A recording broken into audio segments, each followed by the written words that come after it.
सभी शांत रहें, बहुत शांत, एकदम गहरी शांति। और शांत, भीतर जाओ और अपने भीतर जाओ और शांत हो जाओ और शांत, बहुत शांत। उन भगवान सम्यक संबुद्ध को हम नमस्कार करते हैं। भगवान ने कहा, यो को धम्मम पश्यति सो मम पश्यति, यो मम पश्यति सो धम्मम पश्यति। अर्थात जो धर्म को देखता है वो मुझे देखता है, और जो मुझे देखता है वो धर्म को देखता है। एक बार की घटना है कि महाराष्ट्र में नाला सुपाड़ा गांव के निकट एक सन्यासी रहता था। पूरी जीवन वो ज्ञान में, साधना में पक्का रहा, बहुत परिश्रम किया, तो उसने अपने आप को मुक्त मान लिया। उसको ऐसा लगता था कि अब जानने के लिए कुछ भी नहीं बचा है और मैं अरहंत हो गया हूं। तब गांव के किसी व्यक्ति ने उससे कहा कि सन्यासी जी, अभी आप अरहंत नहीं हुए, यदि आप चाहो तो पास में ही श्रावस्ती में थोड़ी सी दूर पर है भगवान सम्यक संबुद्ध पधारे हुए हैं। उसके अंदर बहुत ही उत्साह जागा और उसने यात्रा पर जाने का विचार बनाया। यात्रा पर निकल पड़ा और जिस बिहार में भगवान ठहरे थे वहीं पहुंचा।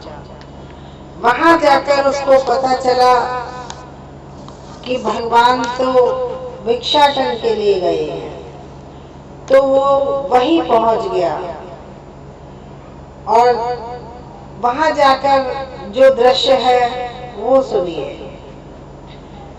धर्म संवेग प्राप्त परिव्राजक को विश्राम कहा। जो धर्म से ओतप्रोत है और जिसने धर्म को जानने के लिए, सत्य को जानने के लिए सब कुछ छोड़ दिया है, ऐसे सन्यासी को विश्राम नहीं। उसने दूर से भगवान को देखा तो अपलक अवाक नेत्रों से देखता रहा। धीर गंभीर सौम्य शांत मुख मुद्रा, करुणा विगलित नयन, शरीर के अंग अंग में प्रस्फुटित संयम और शांति की अनुपम आभा, अंग अंग के अणु अणु से प्रभावान अनंत मैत्री की अजस्र तरंगें। श्रद्धा विभोर होकर सन्यासी ने भगवान के सामने घुटने टेक दिए और उनके चरणों पर सिर रख दिया कि भंते भगवन, मुझे धर्म दीजिए सुगत, मुझे शुद्ध धर्म की साधना सिखाइए जिससे मेरा चिरकाल तक हित सुख सदे।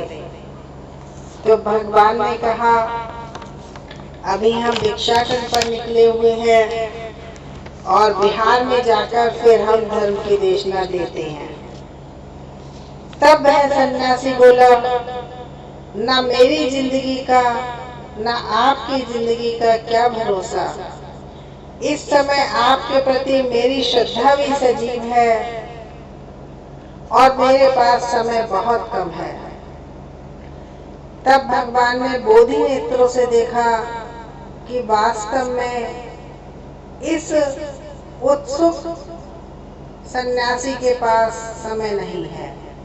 तब उन्होंने पास में ही एक तरफ को एकांत में ले जाकर वहीं उसको धर्म की देशना दी।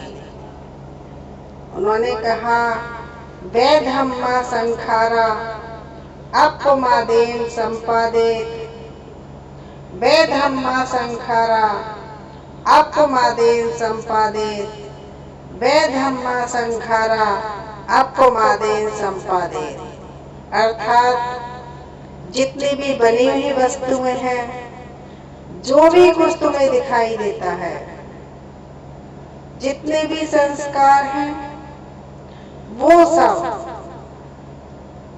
बेधर्म वाले हैं, अनित्य हैं, समाप्त हो जाने वाले हैं, नश्वर धर्म है, मरणशील है। इसलिए अप्रमादी रहते हुए, प्रमाद से दूर रहते हुए इस कठोर सत्य का संपादन करो। अर्थात जो भी कुछ तुम्हें दिखाई देता है वो सब समाप्त हो जाने वाला है, और उत्पन्न होना, समाप्त हो जाना, ये प्रकृति का निरंतर क्रम चल रहा है। इस कठोर सत्य का संपादन करो और प्रमाद को छोड़ो। तो प्रमाद का क्या अर्थ है? जब हमारे पास हम कुछ अपने जीवन में प्राप्त किया होता है, शारीरिक रूप से या मानसिक रूप से, धन दौलत, परिवार, मान सम्मान, ज्ञान, तो इन सबको प्राप्त करने के पश्चात हम उन्माद में आ जाते हैं।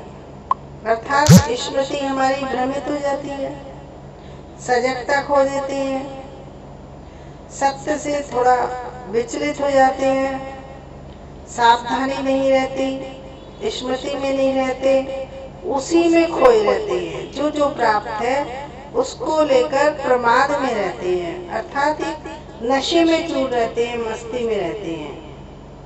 तो भगवान ने कहा, सजग रहो, वर्तमान के क्षण में जो भी घटित हो रहा है उसको बहुत ही सजगता से देखो। वो धर्म की देशना सुनता रहा सन्यासी, और सुनते सुनते सुनते सुनते इतनी गहरी में चला गया कि सबको मिटाता चला गया अपने भीतर से। निर्वाण में डुबकी लगाते लगाते वो अरहंत हो गया।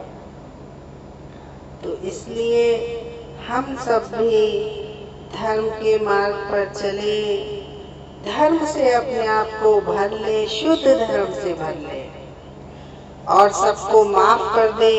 सभी तो अपने शांत हो जाए, एकदम शांत हो जाए, सबको माफ कर दे। सभी तो अपने हैं, सबके लिए मंगल कामना करे, सब सुखी हो। अपने शरीर और वाणी से कोई ऐसा काम नहीं करेंगे जिससे कि अन्य किसी को भी हानि होती हो, उसको दुख पहुंचता हो, उसको कष्ट होता हो। सबको सुखी बनाएंगे, सबको शांत बनाएंगे। और एक और बहुत अच्छी बात कि कृतज्ञता के भाव को अपने अंदर लाएं। सभी के प्रति कृतज्ञता व्यक्त करना ना भूलें, सबको माफ कर दें, सबके प्रति कृतज्ञता का भाव हो। पूरे जीवन भगवान यही धर्म सिखाते रहे।